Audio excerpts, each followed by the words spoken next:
The Nerdbilly Podcast welcomes you. The best damn podcast in the world just for you. The script is lame. They paid me to sing this tune. I'm not wearing pants.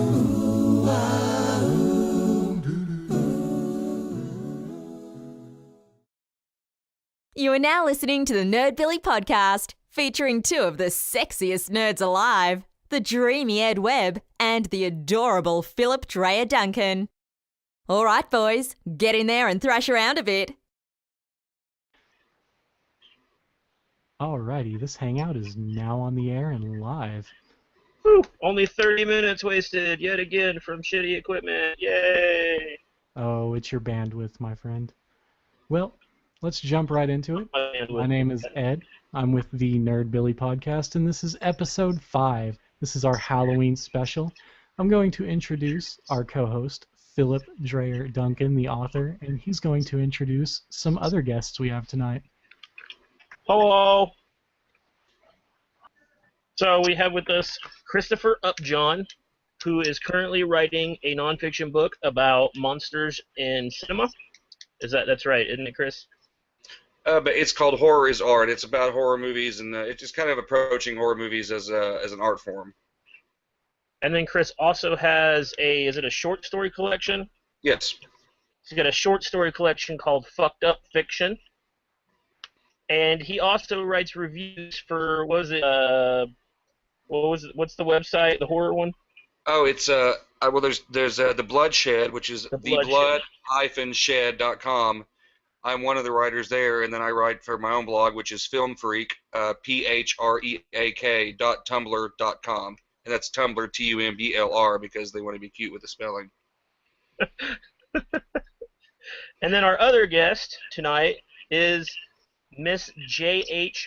Flemming, who we'll be calling Jessica, and she is the author of Lifting the Veil, Tales of Discovery and Magic, which is just recently came out with Prose Productions. And she has a story in Witches, Stitches, and Bitches. Say hi, Jessica.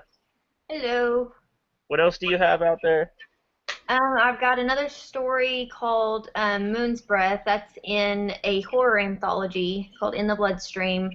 I've got a fairy story out in another anthology called A Chimerical World.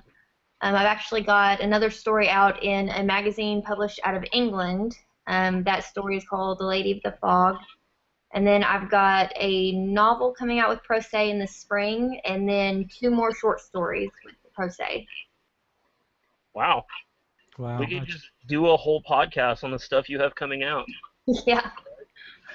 So, Halloween edition. Indeed, Halloween. Scared? Is everyone I'm ready scared. for Halloween? Are you scared? Nah, not Ed, scared. what are you going to be? What are you going to dress up as? You going to dress up as an introvert? That stays at home and sits on his couch? I might just. But to shake things up, I was telling. Good look for you. Well, I mean, it looks natural, right? Jessica, what are you going to be for Halloween? Oh, I don't know. I usually, the last few years, I've been like a dark witch, but I might try to change it up this year. I'm not sure. All right. Chris, are you a Halloweener? I'm looking at dressing up as a satanic priest. All right, right on. I like it. Mm-hmm. I'm going to be Unknown Henson. Anybody know who that is? I do. You gave me a crash course on him. Anybody ever watch Squidbillies? Yes. Oh yeah, that's a great show. The guy who does the voice of Early Kyler is Unknown Henson, and he's a country singer. And that's who I'm going to be for Halloween. If you don't know what he looks like, you should Google him. That's esoteric, man. So, I have some Halloween topics for us to discuss. Unless anybody has anything they want to jump into real quick. Ed, you don't have anything obnoxious to say or do? Or Obnoxious? No, not me, never. But I do have an odd tidbit. I used to be part of a rap group called Bloodshed. Just throwing that out there. Oh, you won't. Yeah, that was the name, Bloodshed. No, So that may have been the name, but you weren't really a part of that. I was a founding member. It didn't happen. Not real. I got a 13-track album that says it was. Yet I've never heard it. Yeah, how much time do you spend listening to Oklahoma horrorcore rappers? You might be surprised. You might be surprised on that one. Then again, Oklahoma? Yes. Wow, that's where I where's went. everybody at, by the way? Let's do that. I'm from Oklahoma. Chris, where are you from? Originally Oklahoma, but I consider myself to be from Arkansas because I've spent more time here than anywhere. Right on. And I know Jessica's from Arkansas. Yep. Awesome. And I'm from Missouri. Well, sort of. I'm kind of from all three, in all fairness. I'm kind of from Arkansas, Missouri, and Oklahoma. All. And I have to claim them all. No, you don't have to claim Oklahoma. We don't want you. Fine then. Alright, let's jump into this. Best Halloween memories and or pranks. Who wants the first crack at it? Well, let's let our guests go first, and then ladies first on top of that. Jessica, you're up. You're on the spot. Go. Okay, great. I remember this haunted house we went to in my hometown of Charleston one year, and I remember my dad and my sisters were with me, and it was through an old nursing home. And I remember there's this one door that they opened, and there's this kid lying on a bed, and I don't know if he jumped up and started running towards the door, and my dad shut it real quick, and the kid ended up running into the door and falling. So that was pretty great. Speaking of haunted houses, I went to a haunted house with 2 females once. Just me and 2 females, and I learned that was literally like the worst decision in life. Like you'd never go to a haunted house when females outnumber the guys. Because A, you don't know like how many of the guys are gonna be wimps about the whole thing. And it gets bad. So like we go through this haunted house and it's not that bad. Towards the end, they have the one cool thing they had is they had one hallway where they had a girl crawling on the ceiling, and that was pretty freaky. I was like, that's pretty amazing. But like right at the end, they had this big black wall with like a slit down the middle, and you had to like squeeze into it, like a big. I'm not gonna say what it was like, but it was bad, and I was in the middle, so one of the girls was ahead of me, and the other one was behind me. So the first one was like, I'm in here, I want to get the hell out of this. Because you're getting pressed on by all sides, right? The girl in the back is like, I'm not going in. This isn't happening. So they're literally both holding my hands and pulling in opposite directions as hard as they can. Meanwhile, I'm stuck between these 2 walls, like, not able to breathe. It was a birthing experience when it was all said and done. Birthing experience.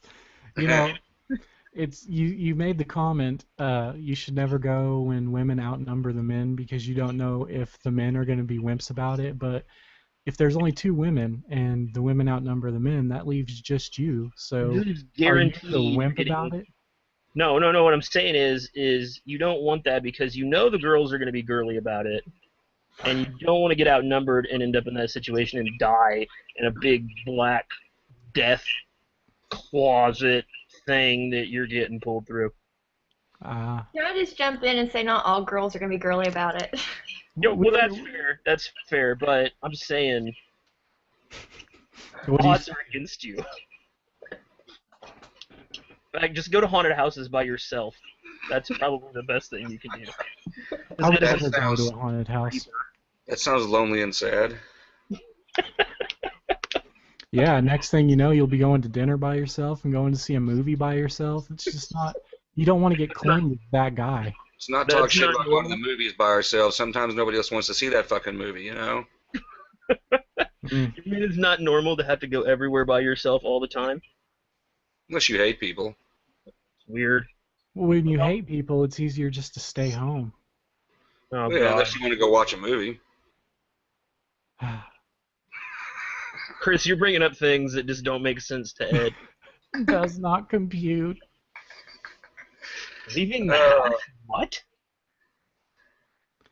Well, see, I have three bedrooms in my house, so if I get tired of being cooped up, I just go to a different bedroom.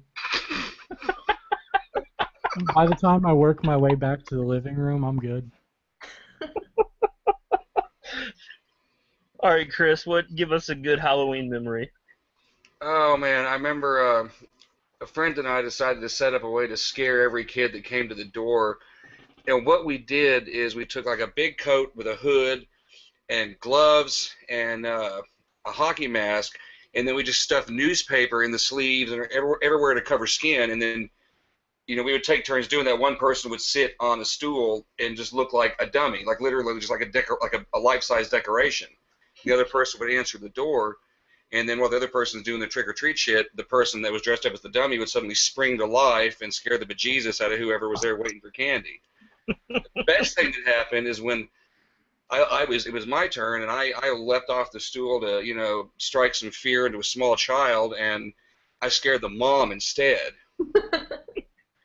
But the best thing, my stuff is always, my best stories are about, like, cruel, fear and things like that. I did a haunted house, or a haunted trail a couple years ago. And, basically you put on a costume, hide in the woods, and just jump out and say boo or whatever. I made, let's see, I know I made at least, I'd say 3 to 5 children cry. So I'm definitely going to hell because I made like 3 to 5 kids cry. And this is not hyperbole, this happened. I scared the weave off of a woman.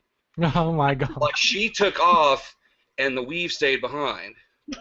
Like an old cartoon, it's just spinning in air for a second, like Wile E. Coyote. Yeah, so now there's like a tumbleweave in the middle of the friggin' trail. Oh man, I saw the best video the other day, and it's actually on my Facebook page. You guys should watch it.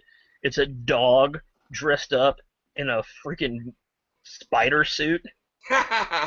And they make fake dead bodies and stuff. Like, they had these 2 girls getting ready to get on an elevator, and when the doors open, this dog dressed up like a spider is standing on top of this body and comes out after him.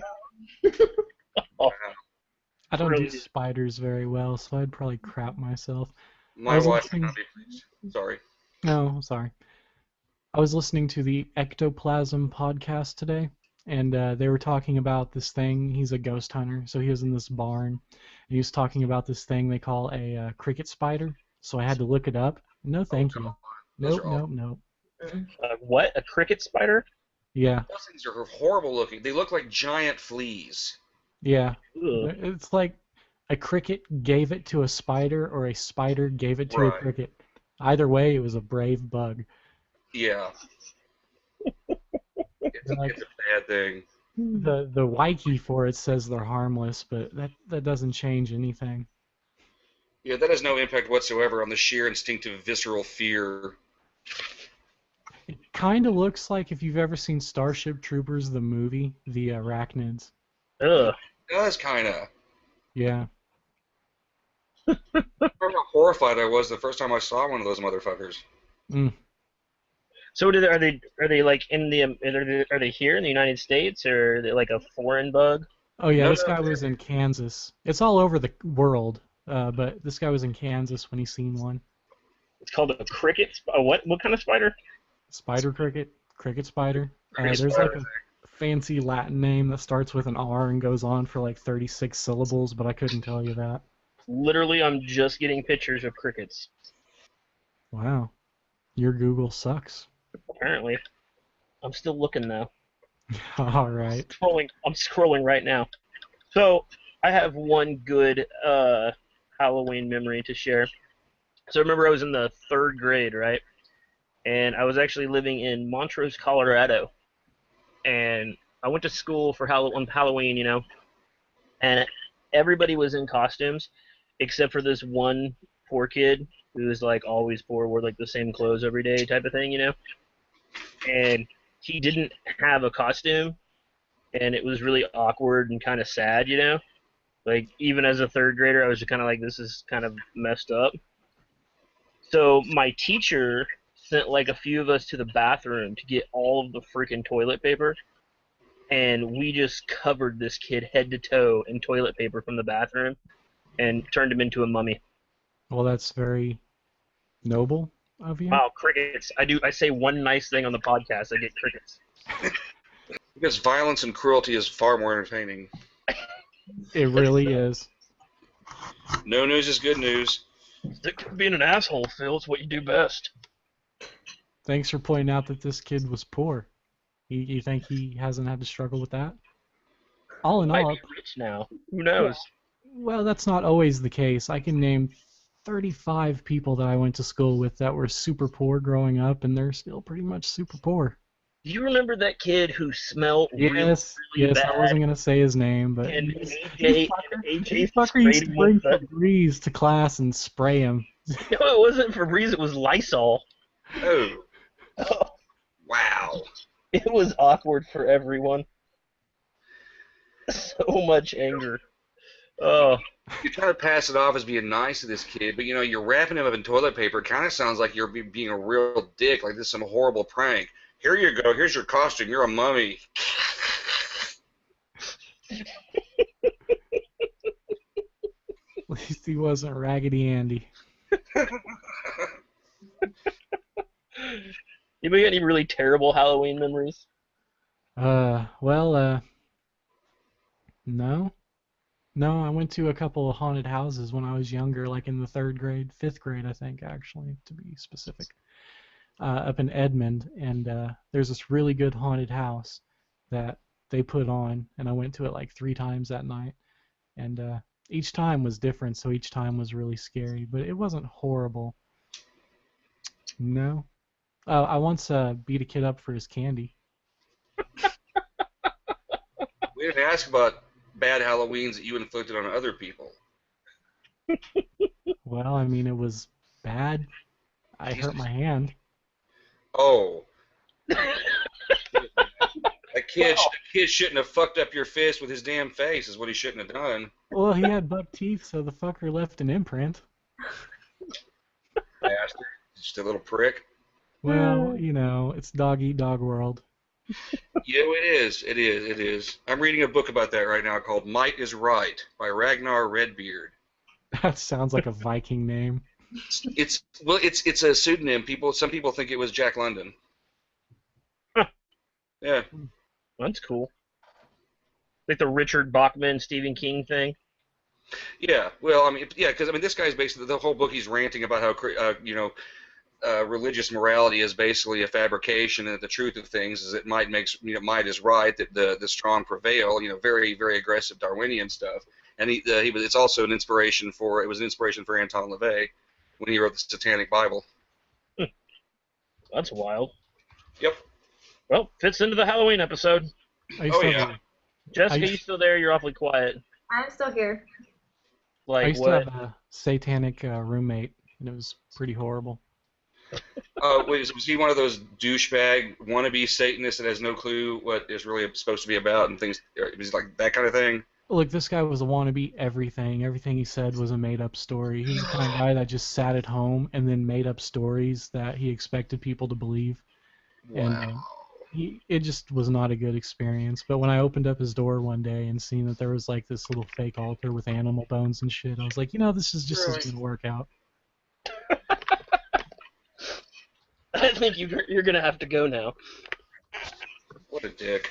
Hmm. All right. So Before we move on too far, you were saying that might is right, and that reminded me of a Starship Troopers quote. It's like my favorite book ever. I was going to look that up real quick. Robert Heinlein was brilliant. God, wasn't he? Oh yeah, absolutely. Did you read that? Was it? I can't remember the name of it. It was something that Spider Robinson took an unfinished Robert Heinlein novel, and finished it. Oh, I just got that the other day at a half. Yeah, price Terminal price. Star or something like that. I can't remember the name of it. It's a really plain name, but it's an incredible book. Don't ruin it. I haven't started No, it. I'm not going to say anything about it. Just, I'll put it this way. In my opinion, it's as good as anything Heinlein himself wrote. He wrote as Lieutenant Colonel Genevieve Dubois. I guess it's Genevieve Dubois.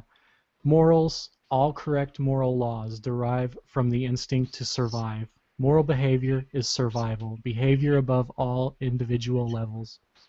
So Wow. that just reminds me of Might is Right. Well, if you think about it, even just take any society where, let's just say hypothetically, generally Christian moral viewpoint dominates. It only dominates because those in charge tolerate or agree with the viewpoint, and because they're the ones with the guns, therefore it prevails. Oh yeah. Yeah. No one has any morals when they're born. You're not born with it. I'm not born with it. A dog's not born with it. In fact, I was doing some reading about how religion, how it evolved as basically a way of keeping moral order, and also it created you get more order among groups, and the hunter-gatherer tribes that had a religious unity were more apt to be cohesive and therefore succeed in battle against those that didn't, and therefore their genes survived. And so, an inclination towards religiosity ended up being hardwired into us. Makes sense. Yeah. Well, that's off track, isn't it? Yeah. Well, we're good about tangents. I like tangents. When I listen to a podcast, it's the thing that makes me laugh the most. Oh, So, definitely. Phillip, if you want to ask that next question. I'm back. I was gone for a minute. Oh. Yeah, I saw your little picture here. I don't know what I missed, but what my next question was going to be favorite Halloween costumes that you've worn. Jessica, you're up. Probably my Jack Skellington costume. That one was pretty fun. Your what was it? Jack Skellington from The Nightmare Before Christmas. Oh, nice. That one, it's been a few years since I wore that one. Nice. You got a picture? You're going to have to send it so we can put it on the slideshow for the podcast. I don't know if I have a picture. I'll have to look. Chris? Man, it's probably kind of trite, but the most fun I ever had with the costume was when a couple years ago I dressed up as Jason Voorhees. Oh, nice. And at the time I was going to a two-year college here in Pine Bluff, and I just started walking around the campus, and I was walking down this hallway, and there's a teacher, down, I can see her teacher in her classroom, and she's lecturing, and she happens to look over and sees me, and the way the situation is, she can see me, but her class can't. So all her class sees is her turning her head and stopping mid-sentence and just staring slack-jawed at something just outside their vision. And then after a minute, they see me come around the corner and just keep on going. And then the best thing was I was just standing in a doorway, and a couple of girls were walking down the hallway, and the one closer to me walked right past me without looking, didn't even notice me. Her friend got her attention and pointed at me, and it was raining that day, so the floor was a little slick because everyone's tracking water in, and it's a tiled floor. I swear, this is the closest I've ever seen to a human being actually running in place. She tried to take off, but there wasn't enough traction with the wet floor, so she was just, she almost went down where she was standing trying to run away from me. It was just such a great, pure, just not even any rational mind to it. It's like a cat when a thunder strikes. They just lose their mind. All sanity abandons it. It was just for a split second she was gone. Jason Voorhees was about to kill her. Several years ago, I went on a float trip with a bunch of my friends, and one of my my best friends, is just terrified of clowns, just absolutely terrified. In fact, I based the character of, I believe, Jim, Giant Wizard, absolutely terrified of clowns. So my sister brought this clown mask on the float trip with us. And so we have these two rafts put together, and there's 10, 12, 15 of us. And I go and jump off the raft. I dive off the raft, and I didn't realize it, but it turned out the water was real shallow. They fooled me because two people were on the end of the raft with their arms up on the raft, so it looked like they were standing in deep water, but it turns out they were just sitting on their knees. So I dive off this raft and go face first in 2 feet of water, and I literally ripped my face off. Face off? I just ripped my face off. It was gone. So I come up, I hit underwater, right? And I was like, this is not a good situation. But I was like, it doesn't hurt that bad. And I come up out of the water, and people start screaming. And I was like, yep, this is bad. I'm bleeding from my mouth, from my nose, from all around my face. Just awful, right? So throughout the day, I started wearing the clown mask. And I'd kind of tilt my head. Actually, Jason just walked in my room while we were recording this and pointed out that the clown mask is actually on my wall right now. So I would kind of tilt my head real creepily at him or whatever, and they'd be like, "Oh, scary, a clown mask." And I'd pull off the mask and they'd see my bloody face. Yeah, that got some good shot value. Nice. Last year for Halloween, my wife went as a naughty Freddy Krueger, Mrs. Freddy Krueger. As opposed to what? Burnt Up and Freddy Krueger. Oh, okay. They make a naughty version of every outfit. And wow. I went as Jason Voorhees. But I wanted to go as Potato Sack Jason, but I couldn't find one big enough for my head. It was depressing. Potato Sack Jason is definitely underrated.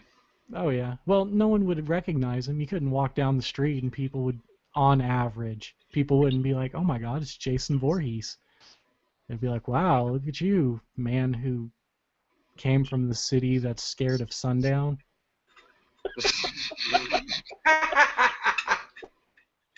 And that's like one of the best Friday the 13th movies, too. Oh, yeah. Well, it's definitely better than some of them. Yeah, so I have to say my favorite costume I've done is I went as the Coon a few years ago from South Park. Oh, yeah? Yeah, Cartman's character, the Coon. And actually, Jason teamed up with me. He went as Mysterio, and I went as the Coon. Jason, you want to get in on the podcast since you're here? Sure. Come over here. Say hi. Hello. Hey. Hello. So Jason is a fairly normal guest. Actually, he's our only guest, really, other than you guys now. Say who else is on there. Kristofer UpJohn and Jessica Flemming. He can actually sit in with you and talk with us. Yeah, he's joining in. Oh, But yeah. we're calling Jessica Flemmy Winks. Flemmy Winks. Flemmy Winks. Flemmy Winks. We're talking about Halloween. This is the Halloween edition of the podcast. Oh, man. What's your favorite costume you ever did? I don't know. I've done so many bald ones. It's because you were bald. Yeah, that's why I do it. I don't know. Riddick was a really good one. Riddick was a good one. Mr. Clean was a good one. Mr. Clean. Yeah. The baby. He went as a baby. No, once. I was the man. I was the boy who became the day man. The boy who became the day From man. Always Sunny in Philadelphia. So I guess for us, most of us on the podcast, with the exception of Ed the introvert, the rest of us all go to a lot of conventions, so we're kind of used to being around costumes and Yeah. My Bane thing. I do that a lot. yeah, the Bane thing. All right, so let's jump into this next one because I'm excited about it. Local urban legends or haunted places near where you live. Because I was actually born in Eureka Springs, and of course the whole town was built on the idea of healing springs. And then, of course, we have the famous Crescent Hotel there, which is supposed to be a big haunted hotel. I've been there. Have you? Yeah. It's a lot smaller than you'd think. There's the train. You guys see that? It sounds like Pine Bluff. It's like we're being attacked by Blaine the Mono. Blaine is a pain. I just finished that one on audiobook. Yeah? Oi. Oi. Oi. So, then we also, I live in Missouri, and we have Momo the Monster, which, Ed, you're going to be very excited about this. Momo the Monster is believed to be Bigfoot. And people claim to see him every so often, but when he's in Missouri, he goes by the name Momo. Nice. So you need to come hunt Bigfoot here. Well, you know... I hunt Bigfoot there when I'm sitting on my couch here. That's fucked up, first of all. Second of all, fuck you. On the last, Ed asked Jason and I if we would come hunt Bigfoot with him in Oklahoma. Because he wants to hunt one down, don't you, Ed? Well, I guess, you know, I more like the idea of camping with a lot of beer and doing a podcast from it. Well, we could do that anytime. Yeah, but if we're hunting Bigfoot, then it, you know, makes a good episode.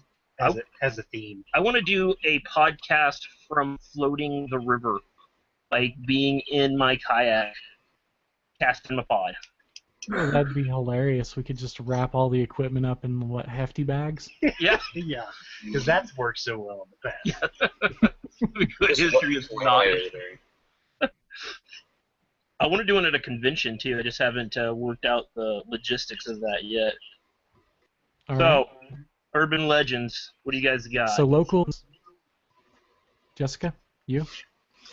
Only one I can think of. I live in Fort Smith, and we have Fort Chaffee here. It's the only military fort that I know of in this area, but it's several acres of land. It goes actually all the way down to Charleston, which is about 20-something miles from here. And this has all these old buildings, and they actually host a haunted house out there every year. I haven't managed to go to it yet. I think I tried to go one year and I couldn't find it. It's just there's so much land out there, and I have no idea where I was going. But just a lot of buildings said to be haunted. Heck yeah. Kristofer? I don't know what Pine Bluff has. I know, of course, in Arkansas, generally we got the Fouke Monster, which is what Legend of Boggy Creek was based on. Talk about a boring-ass Halloween movie. And then now there's also the Gurdon Lights. And a friend of mine's actually been down to see that. There's some train track. You go the fuck down there and walk through there and find the train track and go walking, and you see some lights, which never really sounded interesting enough to... We have one of those up here as well, the Spook Light. Yeah, that's everywhere. I bet every state has got the so-and-so light somewhere. You want to talk about anticlimactic? That Spook Light is like, oh, really? We sat out here for 3 hours to see that? Yay. Wasn't the lead behind that was supposed to be an Indian carrying a lantern, which makes no sense at all? I don't know. It just whatever somebody made up that week. Yeah. The people who come up with these things aren't exactly great writers, usually. Not generally. We also have in Southwest Missouri, supposedly in the same county I live, there was old tales about hellhounds. And I actually kind of was part of the idea behind whenever I wrote Vanguard. So it's I kind of used that a little bit. But yeah, there's some old, I couldn't find them today. I was actually looking for them because I was going to read it on the podcast, but there's an old 1902 or something, report that a guy made about what he saw and the whole deal. It was pretty neat. Nice. You mentioned the Native American carrying a lantern. We have a similar legend called the Green Oklahoma, Man. no way. Would they not be carrying a torch, though, if it was actually a ghost of an Indian or Native American? Okay, well, carrying a torch or something. they I was thinking the Rayvac flashlight. The Rayvac. Well, I mean, if they died yesterday. It's a Coleman, excuse me. And he carried those lanterns into the other world in Insidious, remember? Oh, yeah. So, with the Green Man, that legend, the Green Man, I don't really care to get into it because it spooks me out. But Is that when we were moving out of our old... No, not that I don't think of. When you play in the drinking games and you have to take the Green Man off of your beer? It's not. Oh, yeah. I don't play those games. I don't want to play those games either, seeing the size of beers you drink. Yeah, well, we don't have video of him this Green time. Man would have to be huge. So last time, we're in the middle of the podcast, and we're talking, we left the video on where we could see each other, and, I'm talking, and, mid-sentence, Ed pulls out this, 5-gallon bucket of beer and starts drinking it. It was only a quart-sized can. It just messed the whole thing up. That's the funniest thing ever. So anyway, we're moving out of our old shitty-ass house, right? And it's right on Red Hill, which is an eerie place to be anyway. And as we're cleaning out the closet, they stumble upon a little green jade statue of a Native American-looking fella, which You must none of catch us... a dead monkey before midnight if you wish to live. Thank you for ruining it. Just completely cut him off. Philip, you're a real fucking prick sometimes. Sorry, Ed. I'll shut up. No, it's cool. The moment's The floor is passed. yours. Jade Stone in the closet. No. Jade Jade statue. Stone in the closet.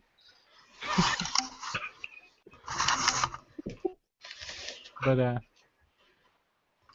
urban legends, no, I don't know of really any. There's a haunted house that connects the underground tunnels of Purcell down to the river.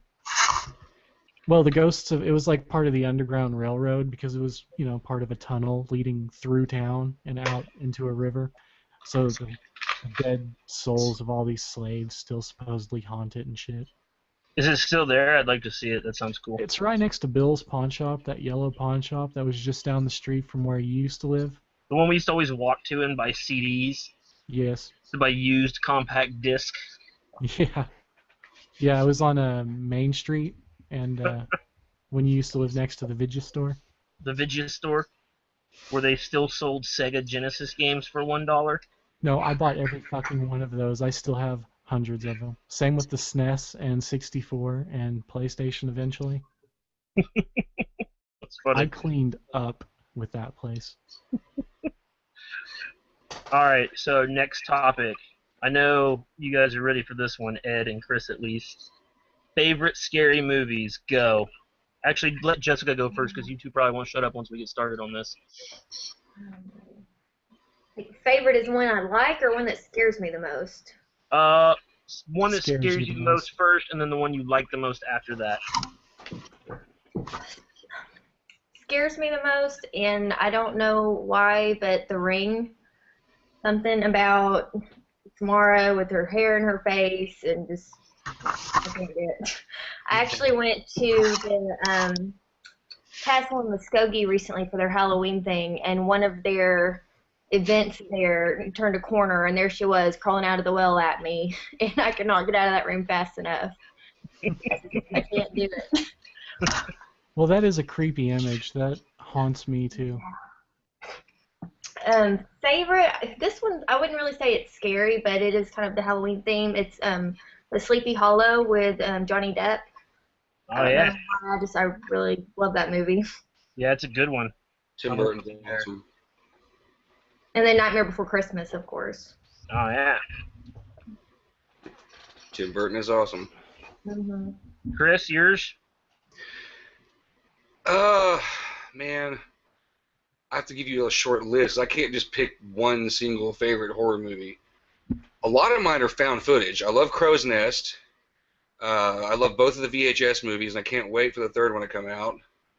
Willow Creek is really good. That's a Bobcat Goldthwait directed film. We watched wow. that. Oh, man, that was so good. Man, they scared the shit out of you just with noise, just with sounds. I like the Omen movies a lot. Oh yeah. I like the remake better than the original, believe it or not. And then I like all the sequels to the original. No, I don't think I've ever watched the new one. It's really good, man. It's really close to the original, but it's like the director basically tells the exact same story, but he finds his own way of expressing it visually. Oh, that's cool. Yeah, it's a really good movie. Welcome to the Jungle. That's one I like quite a bit. It's a found footage cannibal movie. You know, one of those dumb white people go into the jungle and get eaten because they deserve it. Right. And one of my guilty pleasures is Nail Gun Massacre from the 80s. Oh, that sounds fun. And I like the original Evil Dead, and I like the Evil Dead remake as well. Oh, thank God. Someone who likes the Evil Dead remake. I loved the remake. Dude, the remake is my favorite movie in that whole franchise. Oh, mine too. It's just such a better made film. People are always like, oh, the first one's a classic, but if you strip nostalgia away from it, that new one is just amazing. It is. And it's relentless too. It's once it gets you by the balls, it doesn't let go until the movie's over with. It's punishing. It's absolutely punishing. So, Chris, what scary movie scared you the most, like when you were a kid? Or tie between Evil Dead 2, which the first time I saw it, I did not realize was a comedy with blood, and that movie scared me shitless. And the first time I tried to watch George Romero's Night of the Living Dead, I was so terrified by that movie. That was probably my single scariest film experience. So I think the one that's always scared me the most, probably The Notebook. Wah, wah, wah. Ew. No, I say, you just brought back some horrible memories, and I don't remember which one. I don't know what zombie movie it was, but I remember seeing one when I was a kid that was in black and white, and this, like, I don't think it was any of the Night of the Living Deads. I think it was just some one-off. But I remember this scene, like, really descriptively, where this dude gets, like, hauled to the ground by these zombies, and they slowly, like, rip open his stomach with their hands. And I was just like, this is the most horrifying thing my 6-year-old mind has ever seen. I think that's Night of the Living Dead, the original. Is it? Yeah. Was there a black man and a blonde chick? No, it was the dude that got ripped up was a soldier, and he was like on an island. You sure it was black and white? Yeah, and it was black and white. I'm almost positive, but I don't remember like the name. I don't think it was anything particularly common. Well, I don't know about black and white, but there's a Survival of the Dead, which is relatively new. You wouldn't have been 6 years old by no means. But then there was like it was a color film, but it was shot on someone's home video camera called Zombie Lake, and it was essentially just an excuse to have zombies and porno mixed together. Right, because that's what everybody wants. Well, I mean that's what a horror film is to a young person. You know what's fucked up about Zombie Lake? You know who Jess Franco is? Yes. The director? Okay. Jess Franco was offered the chance to direct Zombie Lake, and Jess Franco turned it down because the budget wasn't high enough. Jess Franco said the budget wasn't high enough. Well, we all fall short of our mark, don't we? So instead, he just wrote the damn thing and let Jean Rollin direct it instead. Was there a writer to that? It was just Jess Franco. That explains it, doesn't it? Long shots of women getting naked near the lake, Jess and then they Franco. jump in, and then Nazi zombies attack them from the bottom of the lake. Yeah, and you can plainly tell that the lake is actually a swimming pool in a number of the underwater shots. You can see the sides of the swimming pool. It's at one of the it's such a bad movie. Yeah, it's so bad you almost can't rip your eyes away from it. So Jessica mentioned Sleepy Hollow. When I was a really little kid, before the Johnny Depp Sleepy Hollow, I remember there was a Sleepy Hollow cartoon, and I freaking loved it. I thought the Headless Horseman with the pumpkin on his head was like the most brilliant thing ever, and I wanted to see the live action version. And I was told no for a while, but then I wouldn't shut it. Somebody was like, "This stupid kid will watch it." That was pretty terrifying. But I was literally like 5 then. Right now. Hey, I want to plug a couple of indie directors. They're working right now. They're doing really good stuff. There's a guy named Henrik Couto, Couto. He's done movies like Babysitter Massacre, Bleeding Through, which is really, really good. Haunted House on Sorority Row. He's got one coming up next year called Scare Waves. He's got a movie coming up next month called Awkward Thanksgiving. And there's another guy named Dustin Wade Mills that does some real. Every movie he does is different, and he's got one called Kill That Bitch, which is one genre for about 2/3 of the movie, and then this completely unforeseen twist, like fuck M. Night Shyamalan kind of twist, and it changes genres immediately within 60 seconds. It's amazing, and he's got a movie called Snuff It, which is human on puppet torture porn. Wow. Yeah, it's great. And the funniest thing about it is the movie plays it completely serious, totally just dead straight faced. Like Meet the Feebles on crack. Oh yeah, except I don't think this is better than Meet the Feebles. Meet the Feebles is good once or twice just for the sheer shock value, but it doesn't. I don't know. It doesn't have the same edge that this movie has. Mills is amazing what he can do for it. Like he's raising funds for his new movie. Her name was Torment 2, and he's only trying to raise $6,000. He's going to make a whole damn movie for $6,000. Oh, I love that spirit. Those are always the best movies. And I promise you, it will be polished and creative as hell. And it will be. He's an auteur. He's totally an auteur. Y'all should go. Whoever's listening to this should go look up. Her name was Torment 2. It'll be on Indiegogo, and there's all kinds of different perks depending on what whatever you can afford. Go in there and support that movie because it's going to be a good movie. I promise you. This man has never made a bad film. Hell yeah.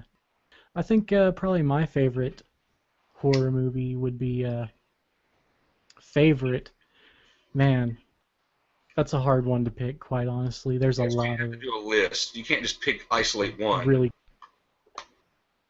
Right, it'd be unfair. I like to take the Hatchet trilogy and make them one movie, and I love that. And the Evil Deads. I love the remake of Halloween, the original, not the second one. That one was kind of preachy for my taste. Oh, I kind of like the second one. I'm not saying I hated the second one. I'm just saying that the remake to the original Halloween was fucking magnificent, despite what all the hipster haters want to say about it. Oh, I know. It irritates the shit out of me because none of them have ever managed to bring up any kind of argument that amounted to anything more than fanboyism. It's not the same as the original. Well, of course not. It's not supposed to be. Why do the same movie again? Right, I think it sucked, just for the record. The remake was better than Carpenter's version. I agree. It was better. Carpenter's version doesn't really hold up. It's kind of bland after it just doesn't hold up. Zombies version's got so much more color and depth, and it's just a better movie all the way around. No, I'm not going to say because Michael Myers just walks everywhere. He just walks every slasher does. Just run away from him. Jason ran in one scene.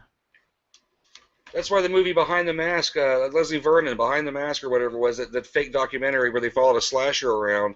He made a joke in there about how much athleticism it takes to look like you're walking while you're chasing somebody. A lot of cardio. Yeah, the Halloween is awesome. I like the original Halloweens, don't get me wrong, but the new one is just great. And then the Hatchets, those are my favorites.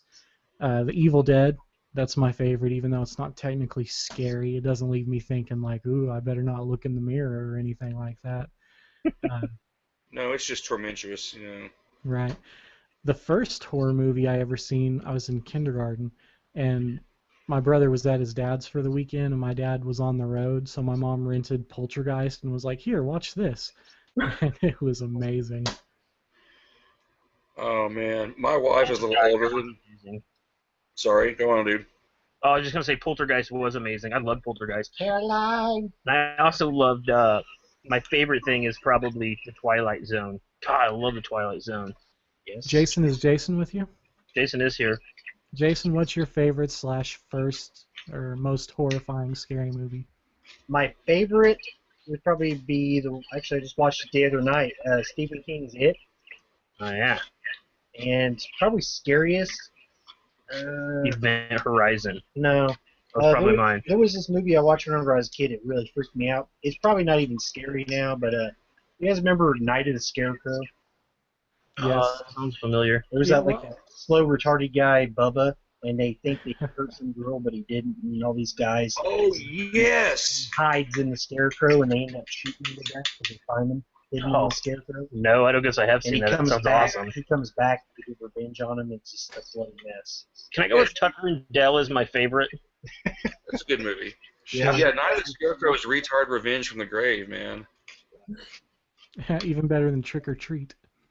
I tell you another good one, The Mist.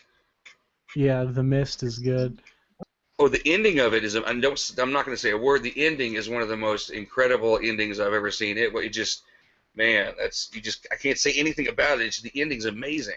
Oh, I agree. I called that ending halfway through. I was like trying to be cool in front of my wife now, but we had just met. It was like the first time we watched movies all night together, and I was like, I'd never seen the movie, so I was like, man, I bet it ends like this, because I was thinking of what would the worst thing that could happen be.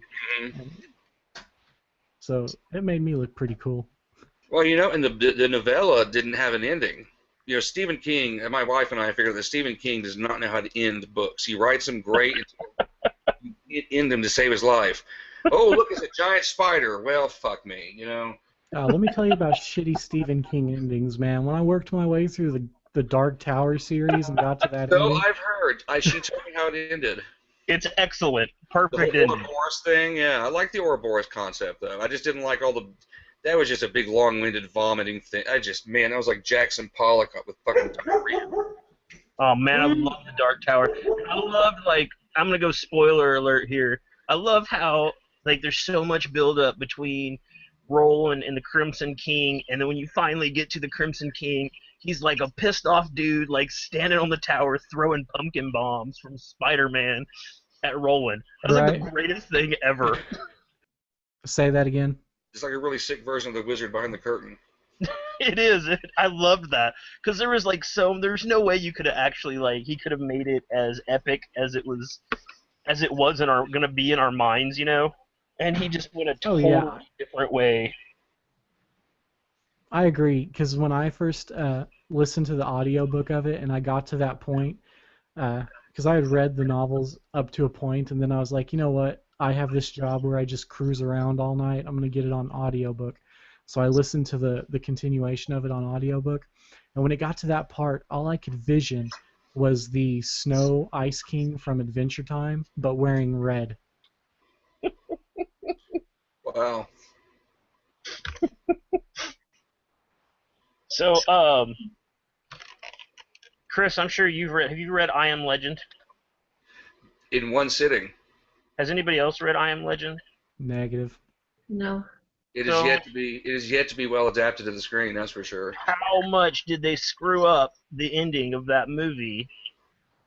Dude, they screwed that movie up way before the ending. I mean, by changing the nature of the creatures from what Richard Matheson wrote in his novel to these, semi-sapient mutants, that they completely undermined the whole point of that story. I mean, that story was about evolution, and everything that movie. I don't know, man. It just so far it's a fine movie, but it shouldn't have the name, No. It defeated the whole purpose, the whole thing, the whole reason it was called I Am Legend. Because at the end, spoiler alert, in the book you get this mind fuck because you go, it's about this guy trying to survive the whole time, and then by the end you realize, oh, he shouldn't survive because he's the monster now, and he realizes it himself and kills himself. Right, because the vampire is the next stage of evolution, and so he's actually been going around killing off what's the next stage, and he's been the asshole the whole time. Right, and then you don't realize it till the last second, and he goes, "Oh, I am legend. I need to die now." The whole point. It's the whole point of the whole thing. Yeah, that book was part of the inspiration for Night of the Living Dead. He just changed vampires to zombies. Nice. Also, Omega Man with the guy who supports our guns. Charlton Heston. Yeah, that's the name. Oh yeah. Yeah, that movie, his interracial kiss in that movie was actually a huge deal for the time. I imagine, and in Night of the Living Dead, when that black guy slapped that white woman, that was a big deal at the time too. And they cast him not because he was black, but because he was the best audition. Oh yeah, they were all buddies, is what old Romero says. But you can't really believe those things, because when we get famous one day, I'm gonna look back and talk a bunch of shit that's not true about how we all got started podcasting. Right. So, And there's an undeniable socio-political undertone to all of Romero's zombie movies. Oh yeah, and he's always like, "That's not what we were going for," and then he pushes up those big glasses and fixes his ponytail, and we were just trying to make a good movie. Like, no, buddy, you had a message. Well, Tolkien wasn't supposedly deliberately trying to channel Jungian archetypalism, but that's exactly what he did with Lord of the Rings. Right, he says there's no allegory, and he disdains allegory. Well, he denied there being any Christian allegory, and I agree with him on that. He was not like C.S. Lewis, who was just writing thinly veiled, Christian fables. He was actually, that's what he did deny that, and I don't think he was trying to write, any kind of didactic literature like Lewis was. Lewis' stuff was all trying to push a religious agenda. Tolkien was a Christian, but he was not trying to push it with his literature. Yeah, I can see that. Jessica, are you talking? I'm not at the moment. Someone else is. Oh, I assumed you would be when Lord of the Rings came up. That's why I asked. I would say for like the actual Lord of the Rings, not so much on the religion. For his the backstory, like in the Silmarillion, it's definitely got that Christian parallel with it, but he keeps it more in the background, whereas Lewis has it front and center. Agreed. And you feel like with Tolkien that he's exploring it as mythology the same way Joseph Campbell explored mythology, whereas with Lewis was exploring it as an active, religious presence. Mm-hmm. the thoughts I always had between the two when you read the C.S. Lewis novels or then you read the Lord of the Rings novels, it's like if I was to try to write a sci-fi fantasy feeling novel similar to those, and then a professional author tried to write one, that's the differences. Like Yep. the Tolkien books, that man was a literary bastard. He was something with words, as to be not too elegant about it. C.S. Lewis, he just wrote some books that people liked. You know, they were easy to read, fun to read, whatever. But the literary backbone, the grammatical backbone of the Lord of the Rings books is flat out amazing. Well, I mean, Tolkien came from a linguistics background. I mean, that was his thing. You know, he created that. I mean, Lord of the Rings was basically creating a universe to put his elven language in. You know, he started with that linguistic thing, and then built this mythology and art and anthropology around it. Mm-hmm. And it was brilliant. And whereas, as you say, Lewis was smart, but his writing was just kind of like, it seems like a really logical defense for Christianity until you actually take a step back and read it, and you're like, well, it sounds smart, but it's kind of deceptive in that way. It's shallower, much shallower than it seems to be. I never really think about the background message when I read. So when people were all up in arms about the golden compass or whatever, who fucking cares? Who cares? See, I read the Golden Compass and the Subtle Knife in like the 4th grade, and I just did not like them. I found them kind of dull. I never read them. But the execution was lacking for me. You like want to know another book? Oh yeah, Goosebumps. Why not Goosebumps? This is the Halloween special. R.L. Stine. Right? Or why not Erie, Indiana? They're making a movie about R.L. Stine. Are they? Yeah, it's got. I'm not making this up. I swear to God, Jack Black is playing R.L. Stine. Oh Jesus! Oh, that's awesome. What? He's gonna like break out into song when he's trying to scare people. I will walk out of the goddamn theater. Jack Black irritates the shit out of me. The only thing I like with Jack Black other than King Kong would have to be the Pick of Destiny, because that's just a classic musical. I like the second half of King Kong. Well, I don't ever hate on King Kong. It's entertaining for an afternoon. I don't know. Yeah, but it takes a whole afternoon to watch it. Oh yeah, sometimes you ain't got nothing. I never sit down and watch it. It's like ambience. Oh, okay. Oh, yeah. Okay, I got you. By the time I focus on it, the good parts are there. Jeez, dude, the time it takes you to watch that, you could watch, this Seven Samurai and experience a mind-blowing cinematic classic. Oh well, see, then you got to worry about actively watching something versus. Well, again, it's not. Yeah, you're right. It's not background. It's not ambient. But you want to talk about a book that was royally screwed over by the movie? The Exorcist. Have you read The Exorcist? Yeah, but the thing is, the guy that wrote The Exorcist, William Peter Blatty, he was the one responsible for getting the movie made. He was a producer on that. Well, that's cool and all. So the changes were like with his stamp of approval on it. Well, that's fine. That's fine. I'm not knocking him for stamping that, and I'm not saying that the movie is better because the guy who wrote the book helped produce the movie. I'm not defending that either way. I'm saying that movie screwed that book over royally. Give me a specific example. Specifically? I think art's subjective, so I don't have any dispute whatsoever. I like discussing it.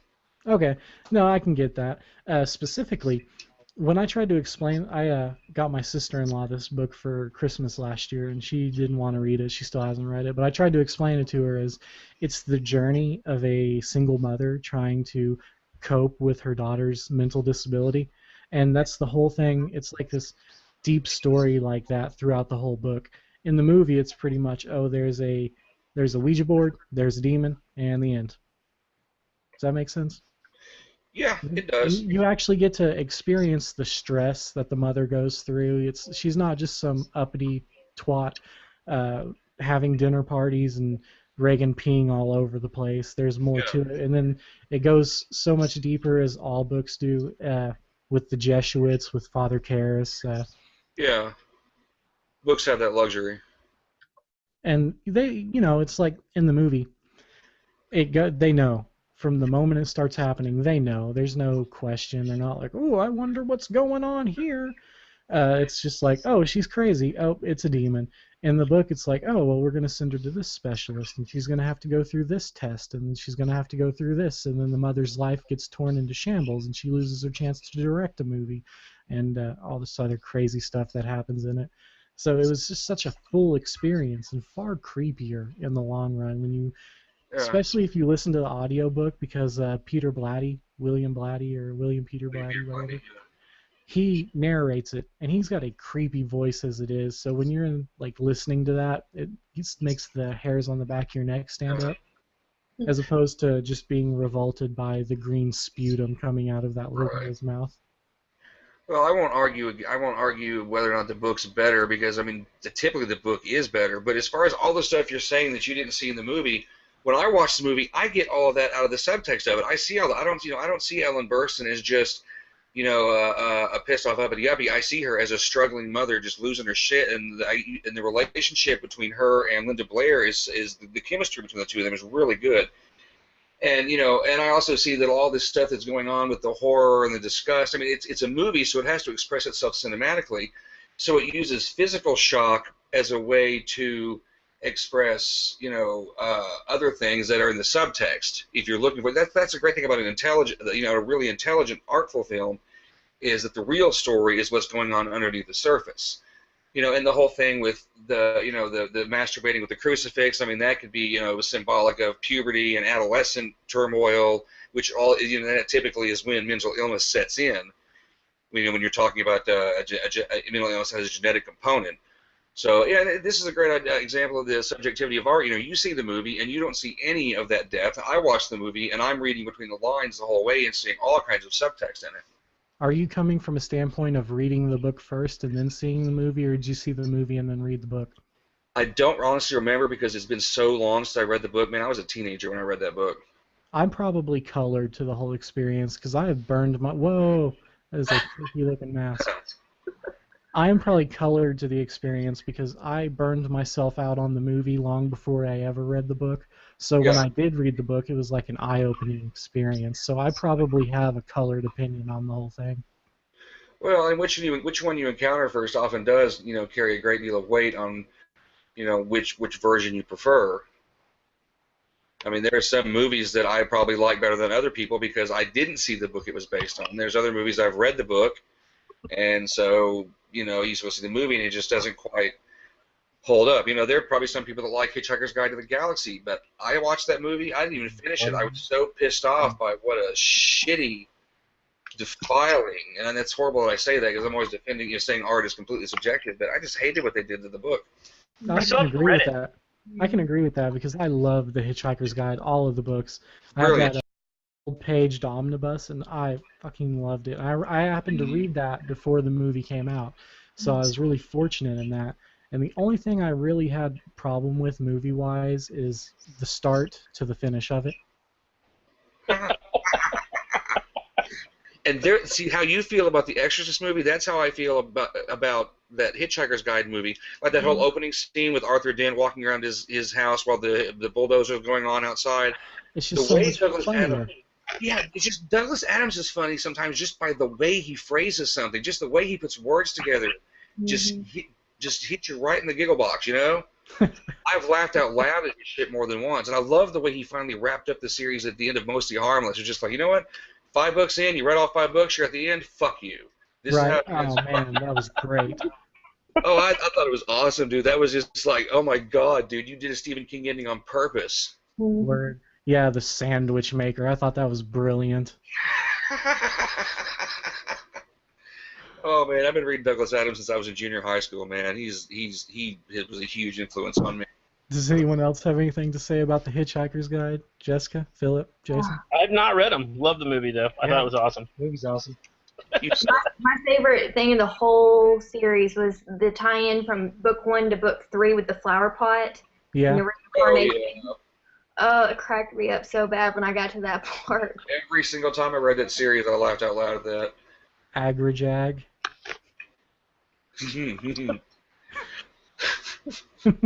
Oh, and that was Slarta Bartfast's really shitty threat. Come along, Arthur Dent, or you're about to be late. Late for what? No. I meant I'm about to kill you. It's a threat. You're about to be late. as in the late Arthur Dent. It's just. I like who they got to play him. Huh? I like who they got to play Slarty Botfast in the movie, though. I gotta say that. Was it Bill Nye? No, it wasn't Bill Nye. It was the stepfather from what is it? Shaun of the Dead. That's Bill Nye. Yeah. Are we talking about Bill Nye the Science Guy? No, I'm talking about Bill Nye the actor, the guy from Shaun of the Dead and Underworld and. Okay, fair enough. Yeah, I never took the time to learn his name. Spelled differently. Like Nighy or something real British like that. Fair enough. Yeah, he's a great actor. I love him.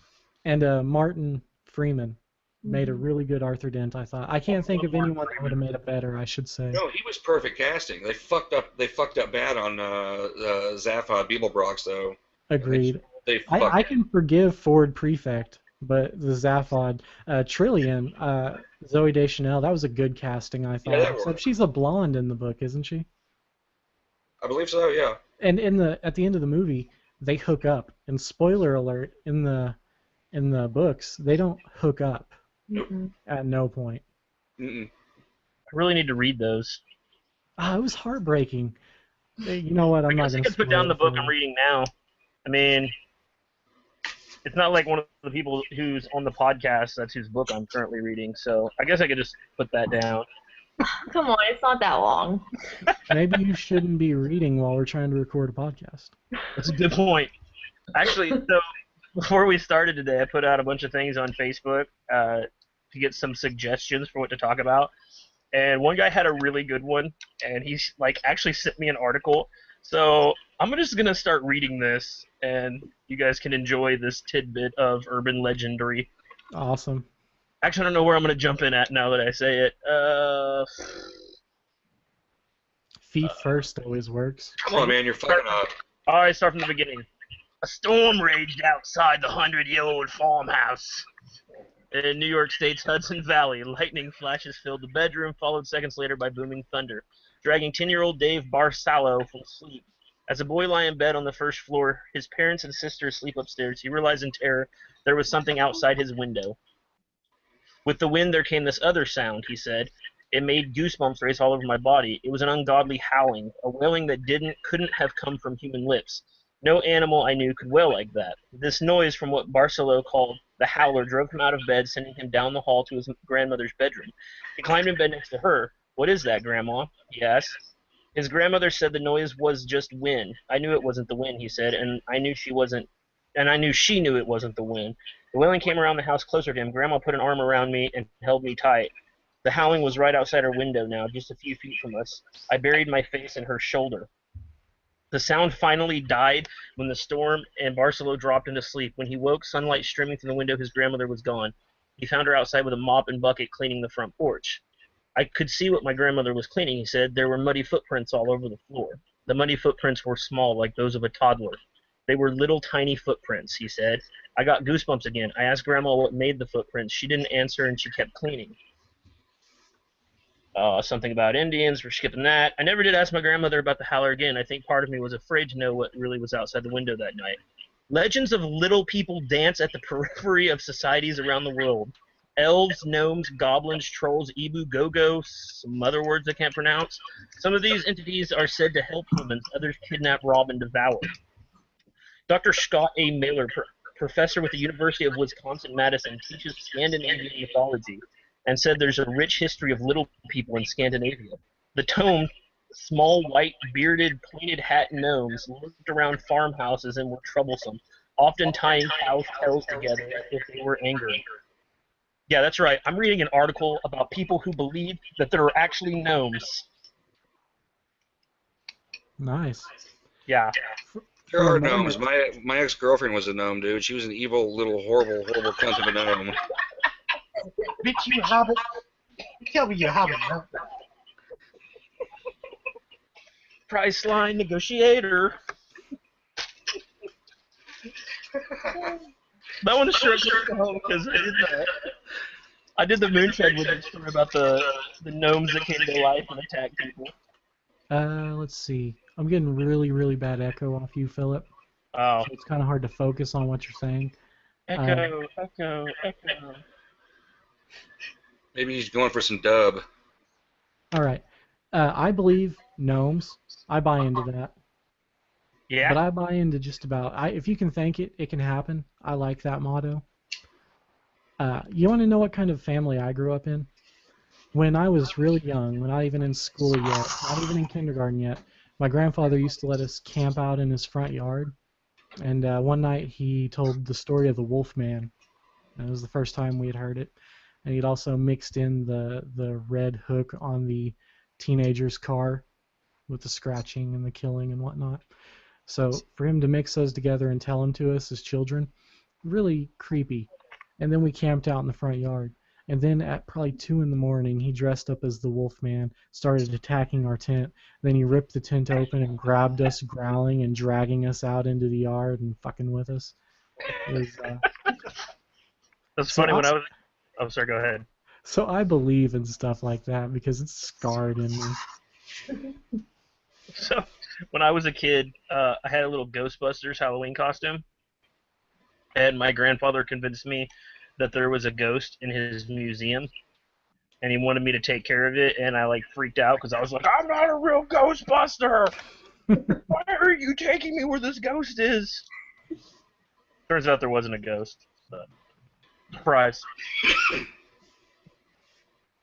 So I had to guard a flea market in the middle of nowhere, Oklahoma.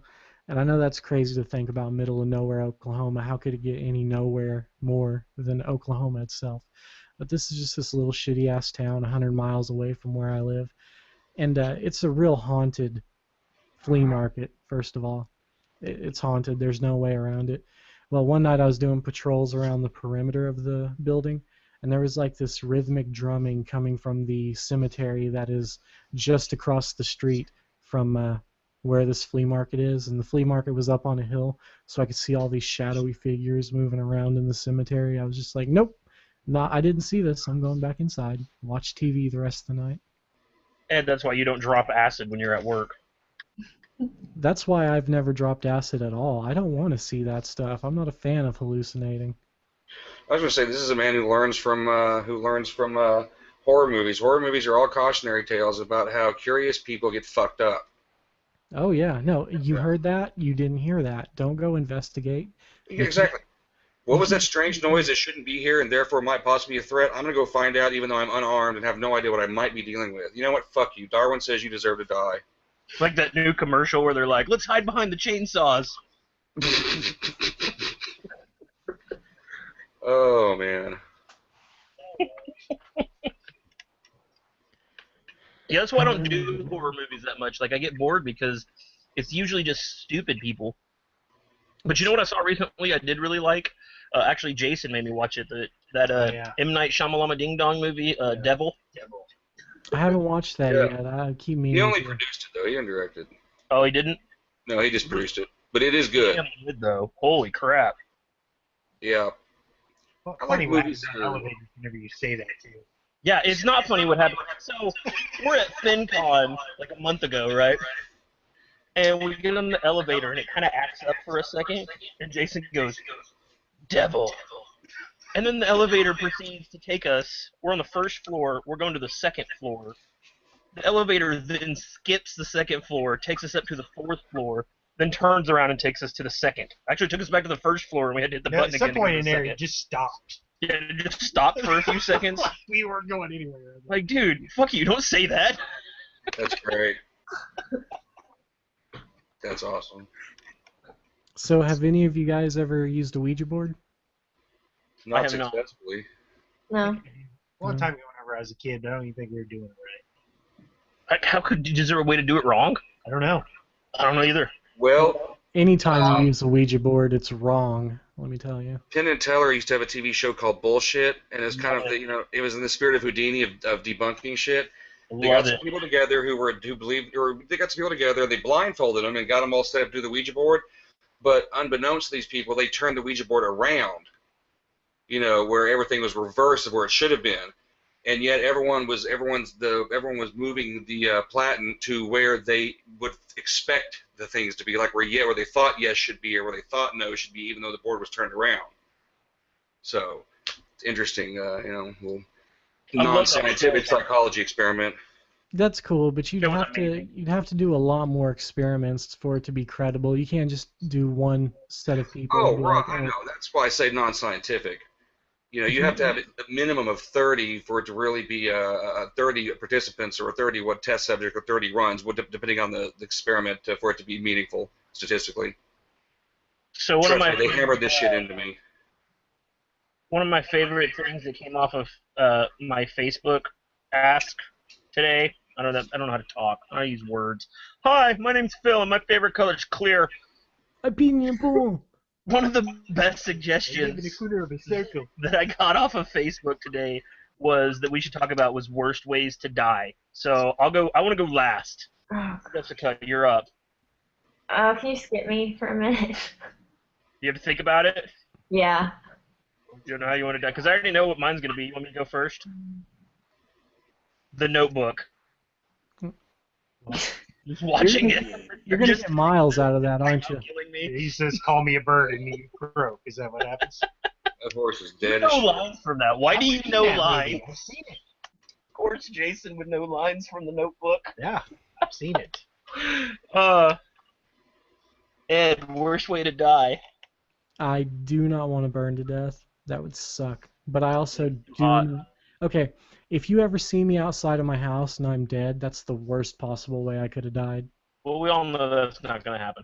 Well, every time like I'm not working, I always think like Hank Hill said one time, God, I'm going to have a heart attack due to this vacation. That's going to be embarrassing. The newspapers are going to read, man found dead, not working. So here's a question, Ed. What are you going to do if your house catches on fire? What kind of jinxing bullshit is that? I'm just saying, because you won't leave the house. So, like, if it caught on fire, I mean, is that going to be You like... say I don't leave the house. I leave the house regularly. It's just from the moment I walk out the front door, all I can think about is getting back to my front door. I feel like I'm envisioning him being like the guy off Bench Warmers, you know, the one that's afraid of the sun. That comes out and he's like, ah! Like runs back for the door again. More people die a year from sun than video games. Are there actual like statistical numbers for how many people die from video games? Let's see. In the past 5 years, there's been like 3 deaths due to 24-hour gameplay sessions and malnutrition and deep vein thrombosis. That's pretty dumb. I know. I can play See, those people 24 spend hours of fine. video games, no problem. I guess I'm just practiced at it.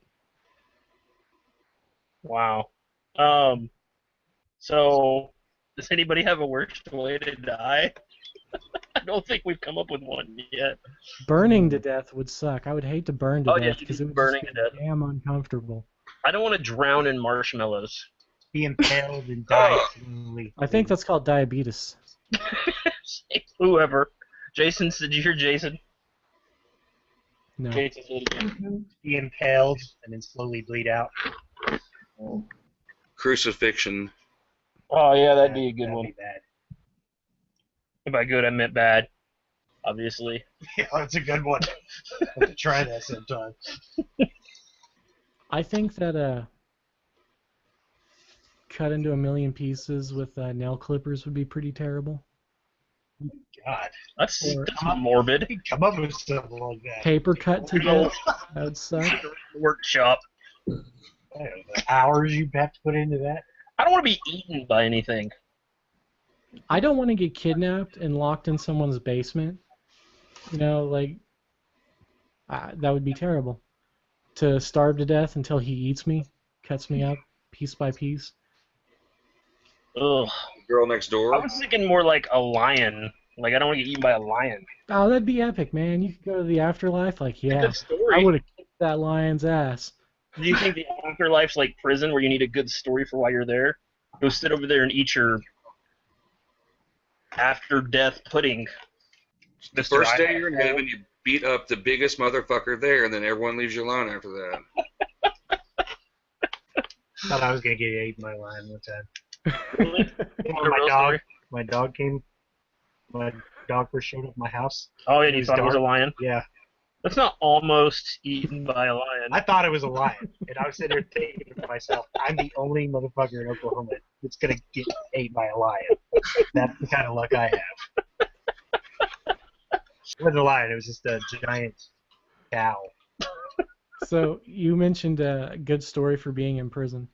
A couple of years ago on my birthday, I went and got my concealed carry license, and I had to go get fingerprinted for that. So they sit you down in general population, the waiting area, where everyone's just sitting there on a bench. Yeah, I had to do that. Booked in. I'm sitting there, and this guy next to me is covered in blood, and they had just arrested him. I guess he went crazy and stabbed his father-in-law. He's just covered in blood, and he's twacked out. You can see he has no eyes at all, and he is just tweaking like crazy. This Spider-Man Like, mask. hey, man, what are you doing, man? Wolverine. In here, man, what's up? And he's like, oh, man, nothing, man. What'd they get you for? I was like, assault and battery. He's like, yeah, me too. I stabbed a motherfucker. I'm like, yeah, I didn't get that far, but I beat the shit out of him. And then they're like, okay, let's get your fingerprints, man. I got my fingerprints done and got the fuck out of there. I don't need to be sitting down there in Gen Pop waiting to get my ass kicked by a bunch of tweakers. So you always got to lie or have a story. Crickets, huh? You just do what I do, weigh about 300 pounds, be covered in tattoos, have a bald head, and just look naturally pissed off all the time. Well, I had the 300 pounds down. Okay, Jessica, worst way to die. I actually started thinking of Stephen King has a short story where the main character wakes up on an autopsy table, but he can't move. Oh, yeah. Yeah. I think in the story he actually was able to indicate that he was alive before the doctor started cutting on him, but it was pretty close. There was a movie that sort of hailed to that with Christina Ricci and Liam Neeson. If you guys had ever seen that, called Afterlife. It also had Justin Long in it. Mm-mm. No. No, I've never seen it. Well, he's a mortician, right? And he drugs her and keeps her drugged. And he keeps trying to convince her that he's there to help her pass on, that she's dead and her ghost is what's up moving around and she can't leave where her body. But in all reality, she's alive and about to get buried alive, and it doesn't end well. Have you all seen Awake? Say what? Have you seen Awake? Is that No. Brian Murphy? No, it's got oh, what's his name? Hayden Christensen. The guy, the Oh. actor. I know, but just the movie's good, and it's considering he's okay. Does he fucking die? He's in it. Jessica Alba's in it. Cuba Gooding Jr.'s in it. He plays a guy who's on the operating table, and they fuck up his drugs, where they give him the paralyzing agent, but they don't give him the anesthetic. I'm liking it so far. Completely awake, but he can't move to indicate anything. Awesome. And so he's about to have to undergo surgery and feel every last bit of it. But also, while this is all going on, he overhears his doctor plotting to kill him. Do they kill him? Well, I'm not going to say what happens to him because somebody might want to watch the movie. But like a lot of the movies, him just trapped on the fucking table, completely helpless, and you're like, oh my fucking god! It's I such a would good love to movie. watch You him actually die. root for Hayden Christensen. It's that good. Oh. Yeah, I and don't Jessica know. Alba's good in it too, surprisingly. Well, come on now. Good in everything. Well, she was good, and she's good in Robert Rodriguez movies. I don't think she did so well in Drug Court. In Drug Court? Is that a Isn't movie she- or something happened to her in real Yeah, life? that's what I was wondering. Yeah, no, she was a junkie, right? In real life? Yes. Wow. Well, I That guess she explains why was she's so skinny. Fucking crickets, man. Fucking crickets.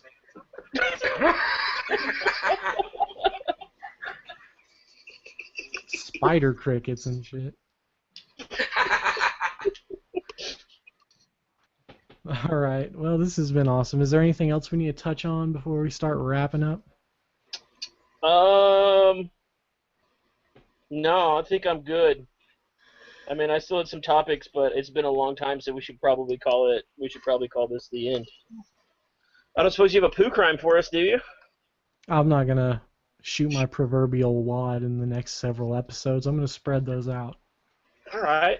That was a weird fucking thing to say. But Yeah. Is it? Because I've been saying that recently, and people. Lead with imagery. Guys, don't leave me with him. Don't go without me. I don't want to have to be stuck here in this podcast with him. Oh, Phyllis used to beg me to stay the night. It's getting real weird in here. Shit's getting pretty deep, huh?